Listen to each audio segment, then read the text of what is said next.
Magandang araw po, welcome po sa aking channel of 9 TV. Nandito po tayo ngayon sa isang exclusive subdivision dito sa Silang, Cavite. Meron po tayong bagong video presentation, isang brand new house and lot na may swimming pool. May lot area po ito na 240 square meters at ito'y corner lot. Tungkol naman sa dokumento nito, ito po'y titulado, buhay po ang may-ari, kaya wala po kayong maging problema sa documentation o sa transfer ng title. Meron po itong 4 bedrooms, 3 toilet and bath, maid's room with toilet and bath, may balkonahe, veranda, powder room, at covered car garage.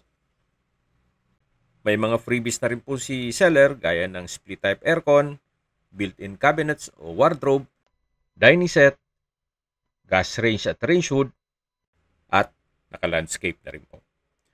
Yung full video po ay mapapanood nyo sa aking YouTube channel na Nov9 TV Official. Binebenta po ito ni owner sa halagang 18.5 million pesos. Kung may mga katanungan po kayo, tawag lang po kayo sa aking numero. Maraming salamat po.